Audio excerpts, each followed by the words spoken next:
В Национальном художественном музее состоялась пресс-конференция открытия передвижной выставки «Зураб Церетели. Ода жизни». Выставка посвящена 90-летию со дня рождения президента Российской академии художеств, народного художника Российской Федерации, героя социалистического труда, полного кавалера ордена за заслуги перед Отечеством Зураба Константиновича Церетели. На выставке представлено более 70 графических листов, где каждому зрителю будет неизменно видеться нечто свое.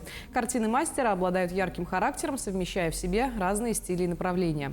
Важную роль в работе Зураба Церетели играют традиции, народная культура и смех. Выставка работает для всех посетителей с 20 января по 10 марта в основном здании музея.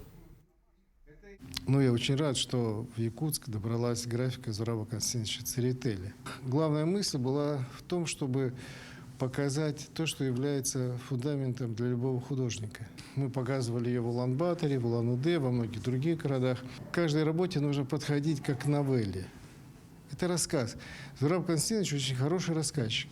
Он замечательно вспоминает все, как он учился, как в Грузии, в академии, как он встречался с разными людьми,